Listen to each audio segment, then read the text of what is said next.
Hello everyone. तो इस video lecture में आज मैं आपको बताऊंगा कि कैसे डायनामिक वेब प्रोजेक्ट बनाते हैं एक्लिप्स में यूजिंग टॉमकैट। ठीक है, तो टॉमकैट अपाचे हमारे पास सर्वर ऑलरेडी इंस्टॉल्ड है और कॉन्फ़िगर कर रखा है मैंने अपने एक्लिप्स में। तो suppose first of all you have to change the perspective. ठीक है, तो हो सकता है कि आपने एक्लिप्स में पर्सपेक्टिव जावा पर्सपेक्टिव कर रखा हो, तो आपको सबसे पहले पर्सपेक्टिव चेंज करना है। जावा पर्सपेक्टिव से आपको स्विच करना है अपना जावा ईई पर्सपेक्टिव में। ठीक है ना, उसके बाद आपको फाइल पे क्लिक करना है, then click new, then you have to find for a dynamic web project. Okay, तो यहाँ पे डायनामिक वेब प्रोजेक्ट मिल गया। यहाँ पे आपको अपना प्रोजेक्ट का नेम देना है। ठीक है, तो हमारा प्रोजेक्ट का नाम है, सपोज करो फैक्टोरियल वेब। ठीक है, एंड मैं यहाँ पे चूज कर रहा हूँ 3.1। Okay, next and then next. And यहाँ पे देखिए अब वेब मॉड्यूल ये विंडो है। यहाँ पे आपको डिप्लॉयमेंट डिस्क्रिप्टर web.xml फाइल ये ऑटोमेटिकली जनरेट करने के लिए पूछ रहा है, तो आप इसको क्लिक कर लीजिए, क्योंकि रन टाइम में सर्वर वेब कंटेनर को कौन सा सर्वलेट एग्जीक्यूट करना है, सर्वर क्लास लोड करनी है, वो इन्फॉर्मेशन कहाँ से मिलती है, web.xml फाइल से मिलती है। ठीक है, देन फिनिश। ओके, तो प्रोजेक्ट एक्सप्लोरर में हमारे पास यहाँ पे क्या है, हमारे पास फैक्टोरियल वेब नाम से प्रोजेक्ट क्रिएट हो गया। ठीक है ना, सो सबसे पहले हम इसमें करते हैं right click, then new, then click on HTML file. ठीक है, तो यहाँ पे हमें HTML फाइल के लिए पूछ रहा है, तो HTML फाइल का नेम मैं दे देता हूँ index.html। Okay, next, then finish. तो यहाँ पे देखिए index.html फाइल हमें क्रिएट हो गया। ओके, अब यहाँ पे हमें क्या करना होगा, फॉर्म टैग का यूज करना होगा। ठीक है, तो form action, okay, action equal to fact ले लेते हैं एक्शन के लिए। ठीक है, ये हमारा URL है। ठीक है, ये फॉर्म टैग यहाँ पे क्लोज हो गया। अब इन बिटवीन हमें डिफरेंट अलग अलग अपने लेबल लेना होगा। ठीक है, तो लेबल ले लेते हैं एंटर एनी नंबर। ठीक है, अगर आपको लेबल नहीं लेना है तो आप प्लेस होल्डर भी ले सकते हैं। ठीक है, तो यहाँ पे मैं एक और टैग ले रहा हूँ, इनपुट टाइप इक्वल टू, यहाँ पे टाइप का क्या ले रहे हैं, text. Okay, input type is equal to text. Okay, और यहाँ पे इसका नेम मैं ले रहा हूँ, name equal to N1 N for number. ठीक है, प्लेस होल्डर भी ले सकते हैं, अगर आपको ये एंटर एनी नंबर लेबल नहीं लेना है तो प्लेस होल्डर भी ले सकते हैं। ठीक है, प्लेस होल्डर इक्वल टू, यहाँ पे लिख लो enter number to calculate the factorial of a number. ठीक है, तो ये एक टैग हो गया। फिर मैं एक विदाउट पेयर टैग ले रहा हूँ, BR tag for line break. Okay, and अब यहाँ पे एक बटन ले लेते हैं, input type is equal to submit. ठीक है, तो बटिंग इसमें वैल्यू ले लेता हूं मैं, value equal to fact. Okay, तो ये बटन क्या कैलकुलेट करेगा, on clicking on the button हमारा फैक्ट मेथड, फैक्ट हमारा फैक्टोरियल ऑफ अ नंबर क्या होगा, कैलकुलेट होगा। ठीक है ना, तो अभी देखते हैं, simply right click on the project, then run on server. ठीक है, ये पूछा है Tomcat Apache, next, then finish.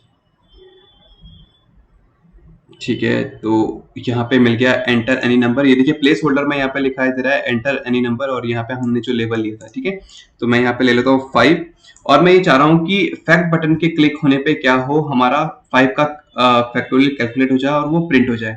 लेकिन अभी देखिए हमने कोई भी सर्वलेट क्रिएट नहीं किया है, तो अभी मैं अगर फैक्ट पे क्लिक करूंगा तो हमारा जो ये है बटन है, बटन के क्लिक होने पे ये कोशिश करेगा हमारे फैक्ट URL को। ठीक है, फैक्ट URL इसका डेस्टिनेशन URL है। On clicking on submit button, तो आपका फैक्ट URL में जो भी सबनेट होगा वो एग्जीक्यूट होना चाहिए, लेकिन हमने कोई सबनेट नहीं बना रखा है, तो हमारे यहाँ पे क्या आएगा, एरर आएगा। तो मैं फैक्ट क्लियर करता हूँ, तो हमें एरर आ रहा है HTTP status 404 not found. Okay, तो request resource slash factorial web fact, ये हमारे प्रोजेक्ट का नेम है, और ये किसको सर्च कर रहा है, फैक्ट को, और जो कि अवेलेबल नहीं है। ठीक है, तो हमें क्या करना होगा, सबसे पहले इसके अंदर फैक्टोरियल अपना ऐड कर लेते हैं। ठीक है ना, तो मैं राइट क्लिक कर रहा हूँ। अब हमें सबलेट क्रिएट करना है। Sublet is a simple Java class that x tends the HTTP servlet. ठीक है, तो हमें राइट क्लिक करा प्रोजेक्ट में न्यू एंड देन हमें क्लिक करना है अपना किसमें, क्लास में। ओके, नाउ देखिए अब यहाँ पे हम पैकेज का नेम दे देता हूँ मैं। ठीक है, com.amit.demo। ओके, ये हमारे प्रोजेक्ट का नेम, प्रोजेक्ट का पैकेज है। एंड मैं इसका नेम दे देता हूँ, नेम दे देते हैं हम fact test. Okay, fact test दे दिया। Okay, and then finish. तो ये देखिए कॉम हमारा सोर्स मेन के अंदर हमारे पास com.amit.demo हमारे पास फोल्डर क्रिएट हो गया, पैकेज क्रिएट हो गया, और पैकेज के अंदर हमारे पास facttest.java क्लास है। और ये जो क्लास है हमारी, ये सर्वलेट क्लास है, तो आपको एक्सटेंड्स करना होगा, एक्सटेंड्स HTTP सर्वलेट। ओके, तो by extending the HTTP servlet by inheritance fact test class जो हमारी नॉर्मल क्लास थी, अब इसके अंदर क्या प्रॉपर्टी आ गई है, इसके अंदर प्रॉपर्टी आ गई servlet. Now you can consider it is a servlet. Okay, तो हमें इंपोर्ट करना होगा HTTP सर्वलेट को। बाय डिफॉल्ट ये इंपोर्टेड नहीं होता है। ठीक है, तो JavaX, तो HTTP servlet belongs to HTTP, HTTP belongs to servlet, servlet belongs to the JavaX। Okay, तो इस तरीके से नाउ अब हमें इन्वोक करना है अपना सर्विस मेथड। ठीक है, तो सर्विस मेथड आपका servlet life cycle, actually web container maintain करता है आपका सर्वलेट लाइफ साइकिल, और उसमें सर्वलेट लाइफ साइकिल में सर्विस मेथड है जो यूजर क्लाइंट ने जो भी रिक्वेस्ट भेजी है उसको प्रोसेस करने के लिए। तो यहाँ पे क्लाइंट की जो रिक्वेस्ट है वो क्या है, फैक्टोरियल कैलकुलेट करना है नंबर की। तो जब भी बटन क्लिक होगा तो फैक्ट टेक्स्ट मेथड का सर्विस मेथड इन्वोक होगा। ठीक है, public wide service. Okay, and यहाँ पे दो पैरामीटर हमें पास करने होंगे, एक request for request and for response. Okay, तो HTTP सर्वलेट रिक्वेस्ट REQ और HTTP सर्वलेट रिस्पॉन्स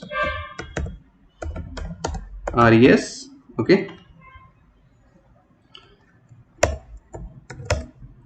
तो ये रिक्वेस्ट सर्वलेट, रिक्वेस्ट ऑब्जेक्ट और ये रिस्पॉन्स ऑब्जेक्ट आपको क्रिएट करने की जरूरत नहीं है। Web container will create the request and response object.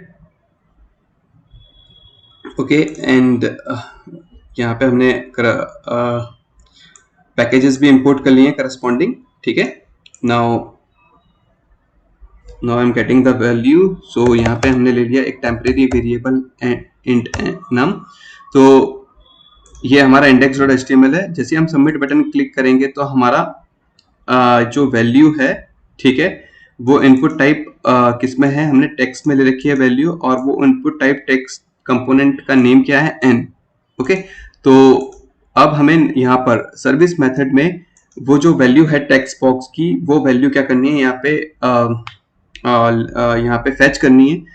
तो फेच करने के लिए वो जो वैल्यू है वो रिक्वेस्ट ऑब्जेक्ट के अंदर आ रही है, क्योंकि क्लाइंट रिक्वेस्ट भेजता है इन the form of request object. Okay, और सर्वर रिस्पॉन्स करता है इन the form of response object. तो हमें वैल्यू फेच करनी है रिक्वेस्ट ऑब्जेक्ट से, और रिक्वेस्ट ऑब्जेक्ट यानी कि REQ के अंदर हमारे पास रिक्वेस्ट आ गई है, रिक्वेस्ट ऑब्जेक्ट। तो हमें क्या लिखना है यहाँ पे, REQ, ये तो यहाँ पे लिखना है हमको REQ dot gate parameter method है। ठीक है, गेट पैरामीटर मेथड है, और हमारा जो कंपोनेंट का नेम हमने ले रखा है वो ले रखा है n। ओके, तो अभी देखिए यहाँ पे ये n पैरामीटर की जो वैल्यू है, जो n कंपोनेंट जो वैल्यू रिटर्न करेगा, ये जो गेट पैरामीटर मेथड है ये रिटर्न करता है स्ट्रिंग टाइप की वैल्यू, और हम स्ट्रिंग टाइप की वैल्यू को असाइन करना चाह रहे हैं नम। तो हमें क्या करना होगा, गेट पैरामीटर की जो वैल्यू है इसको कन्वर्ट करना होगा किसमें, इंटीजर डॉट पार्स इंट में। तो उसके लिए हम लेते हैं integer dot parse int, okay, method, और इसके अंदर से हमने क्या कर दिया, इस वैल्यू को चेंज कर दिया। ठीक है, ठीक है, तो यहाँ पर स्पेलिंग मिस्टेक हो गया है हमारा, integer dot parse int. Okay, now यहाँ पे मैं एक टेम्परेरी वेरिएबल ले रहा हूँ फैक्टोरियल कैलकुलेट करने के लिए। एक व्हाइल लूप लिया हमने। ठीक है, जब तब num की वैल्यू ग्रेटर देन 0 है तो हमारा क्या कैलकुलेट करना है, f is equal to f into n, okay, और sorry num, okay, and num minus minus, और हमारे पास कैलकुलेट होके आ गई है फैक्टोरियल की वैल्यू किसके पास, f के पास। अब हमें क्या करना है, वैल्यू प्रिंट करनी है, ठीक है। तो यहाँ पे हम system dot out dot println नहीं लेंगे, हमें क्या लेना होगा यहाँ पे, प्रिंट राइटर क्लास का ऑब्जेक्ट आउट, ओके, ये हमने डिक्लेयर कर दिया। तो प्रिंट राइटर क्लास को यूज करने से पहले आईओ पैकेज के अंदर होती है, तो हमें पैकेज को भी क्या करना होगा, इंपोर्ट करना होगा, java.io पैकेज। अब आउट प्रिंट राइटर के जब ऑब्जेक्ट क्रिएट करेंगे तो ये चेक्ड एक्सेप्शन थ्रो करता है, तो हमें क्या करना होगा, यहाँ पे ट्राई एंड कैच से एक्सेप्शन हैंडल करना है, ठीक है ना। आईओ एक्सेप्शन जो होता है वो चेक्ड एक्सेप्शन होता है, तो इसको हैंडल करने के लिए हमें लगाना होगा आईओ एक्सेप्शन, ठीक है, checked IO exception,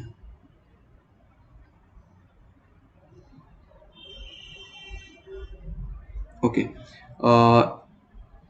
IO dot print stack trace, okay. अभी यहाँ पे ये एरर इसलिए दिखा रहा है क्योंकि ट्राई के अंदर हमने कोई क्रिटिकल स्टेटमेंट नहीं लिया है जो चेक्ड एक्सेप्शन थ्रो कर रहा है, तो मैं यहाँ पे क्रिटिकल स्टेटमेंट ले लेता हूँ, out dot get writer, sorry, out dot get, okay, out equal to, sorry, out equal to res dot get writer, okay, now out dot println factorial of a number, okay, और यहाँ पे हम print करा देते हैं value किसकी, f की, और हमारा टास्क कंप्लीट, ठीक है। अब देखिए यहाँ पे हमारी क्लास का नाम क्या है, फैक्ट टेस्ट, जो कि एक सर्वलेट है, और यहाँ पे हमने क्या लिया है, input type is equal to submit, ठीक है। तो सबमिट बटन क्लिक होने पर हमारे पास क्या एक्शन हो रहा है, यानी कि हमारा जो फैक्ट यूआरएल में जो भी सर्वलेट होगा वो सर्वलेट क्या होगा, एग्जीक्यूट होगा। लेकिन अभी अगर मैं इस प्रोग्राम को सेव करने के बाद, ठीक है, मैं यहाँ पर इसको दोबारा से रिफ्रेश करूं और दोबारा वैल्यू दूं 5, still fact button doesn't know कि सर्वलेट के लिए, देखिए हो सकता है कि आपके डायनेमिक प्रोजेक्ट में एक से ज्यादा सर्वलेट हो, तो कौन सा सर्वलेट एग्जीक्यूट करना है ये अभी वेब कंटेनर को नहीं पता है, कौन सा सर्वलेट क्लास को लोड करना है मेमोरी में, ठीक है, ये सर्वलेट क्लास को नहीं पता है। तो सर्वलेट क्लास ये इंफॉर्मेशन, वेब कंटेनर किस सर्वलेट क्लास को लोड करना है, ये इंफॉर्मेशन कहाँ से लेगा, आपका डिप्लॉयमेंट डिस्क्रिप्टर फाइल यानी कि web.xml, ओके। तो ये आपका प्रोजेक्ट है, यहाँ पे आपका SRC को मैं एक्सपेंड कर रहा हूँ, यहाँ पे वेब ऐप, और ये है हमारी मेटा INF, वेब INF के अंदर web.xml फाइल, ठीक है। तो मैंने इसको क्लिक करा, ये सोर्स कोड है, तो मैंने इसका ले लिया डिजाइन, यहाँ से ये सोर्स ले लिया है, ठीक है, डिजाइन ओपन हो रखा था। तो अब यहाँ पे हमें क्या करना होगा, यहाँ पे अपने सर्वलेट की इंफॉर्मेशन देनी होगी, ठीक है। तो ये ऑलरेडी जो इसमें टैग्स हैं इनको मैं डिलीट कर रहा हूँ, ठीक है, तो इनकी रिक्वायरमेंट नहीं है फिलहाल। तो हमें दो सर्वलेट चाहिए, एक सर्वलेट टैग, ठीक है, ये हमारा सर्वलेट टैग हो गया है, और एक टैग हमें चाहिए है servlet mapping tag, okay, servlet hyphen mapping tag, okay. तो इन दो टैग्स में के अंदर सब टैग्स हमें क्रिएट करने होंगे, ठीक है। सब टैग में क्रिएट कर लेता हूँ, servlet name, okay, servlet name मैंने दे दिया है इसका, सपोज करिए f, ठीक है, सर्वलेट का जो नेम दे दिया हमने f दे दिया, और जो हमारी सर्वलेट क्लास है, ठीक है, सर्वलेट क्लास, तो सर्वलेट क्लास आपको पता है किसके अंदर है, हमारा com डॉट, ओके, अमित नाम से फोल्डर बना रखा है, ओके, एंड हमने हमारा डेमो के अंदर बना रखा है, डॉट हमारी क्लास का नाम क्या है, फैक्ट टेस्ट। ओके, तो ये हमारी सर्वलेट क्लास, तो ये हमारी सर्वलेट हो गया। अब सर्वलेट मैपिंग के सब टैग क्रिएट कर लेते हैं, ठीक है। तो यहाँ पे दोबारा से क्या होगा, सर्वलेट नेम। सो सर्वलेट मैपिंग में सर्वलेट नेम सेम होगा, ठीक है। और यूआरएल पैटर्न, ठीक है, यूआरएल पैटर्न हमारा क्या है, हमने क्या ले रखा है, फैक्ट ले रखा है, URL pattern. Okay, URL pattern, तो स्लैश हमारा क्या है, फैक्ट, यानी कि सबमिट बटन के क्लिक होने पर फैक्ट यूआरएल पे हमारी कौन सी क्लास लोड होगी, फैक्ट टेस्ट, ठीक है। अब यहाँ पे देखिए जो सर्वलेट नेम है, सर्वलेट और सर्वलेट मैपिंग टैग में ये सर्वलेट नेम क्या है, एफ। तो यहाँ से हम ये इसलिए यूनिकली आइडेंटिफाई कर सकते हैं कि सर्वलेट नेम एफ के लिए हमारा फैक्ट टेस्ट क्या होगी, क्लास क्या होगी, एग्जीक्यूट होगी। और इस सर्वलेट नेम एफ, इस फैक्ट टेस्ट सर्वलेट के लिए हमारा यूआरएल पैटर्न क्या, फैक्ट। तो ये कैसे हो सकता है कि एक से ज्यादा हमारे सर्वलेट हो, ठीक है ना। तो हर सर्वलेट के लिए करस्पॉन्डिंग सर्वलेट मैपिंग बनता है, सर्वलेट मैपिंग टैग होता है। तो कौन सा सर्वलेट किस सर्वलेट मैपिंग टैग का है, ये किससे आइडेंटिफाई होगा, सर्वलेट के नेम से।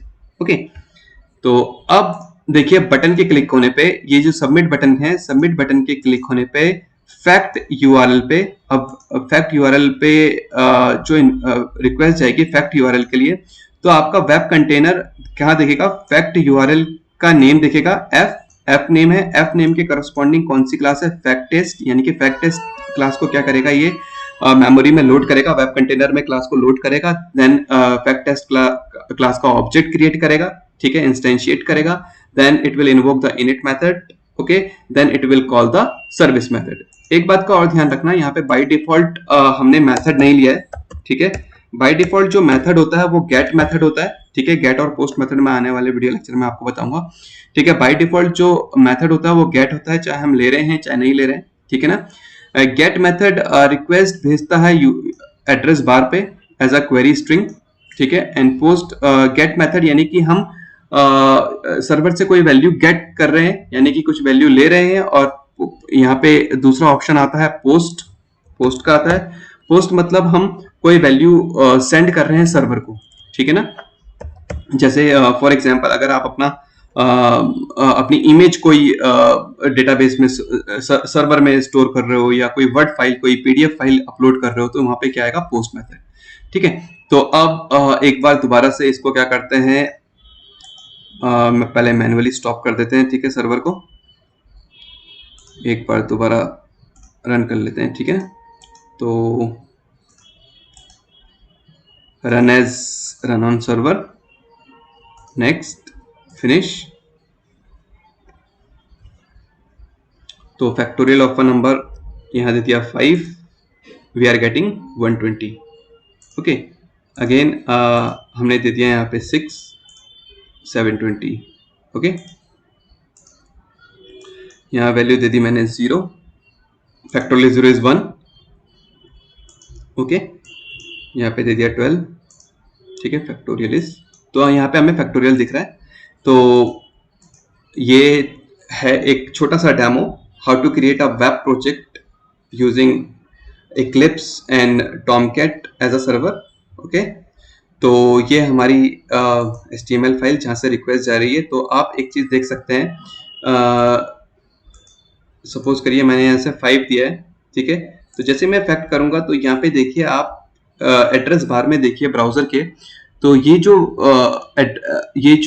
स्ट्रिंग है इसको कहते हैं क्वेरी स्ट्रिंग। तो जब भी गेट मेथड कॉल होता है वो क्वेरी स्ट्रिंग में ऐसा रिक्वेस्ट भेजता है। और यहाँ से देखिए हमें एन की वैल्यू, जो हमने एन की वैल्यू यहाँ पे देखिए जो कंपोनेंट ले रखा है टेक्स्ट फील्ड, ये जो टेक्स्ट फील्ड है इस कंपोनेंट का नेम हमने क्या लिया था, यहाँ पे एन लिया था। अगर यहाँ पे आप देख सकते हैं टेक्स्ट फील्ड जो हमने ले रखा है उसका नेम क्या ले रखा है, एन, और उसके अंदर जो वैल्यू प्रोवाइड कर रहे हैं वो दे रहे हैं हम 5। तो जैसे ही हम फैक्टोरियल बटन को क्लिक करेंगे रिक्वेस्ट जाएगी इन the form of query string, और हम एड्रेस बार में वो देख सकते हैं क्वेरी स्ट्रिंग।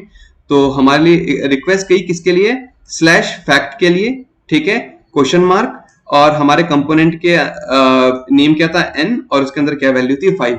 और सर्वर ने क्या करा, उस 5 की वैल्यू का फैक्टोरियल कैलकुलेट करा 120 और रिटर्न कर दिया in the form of HTML file to the client, okay. Hope आपको ये वीडियो लेक्चर पसंद आया होगा। Thank you.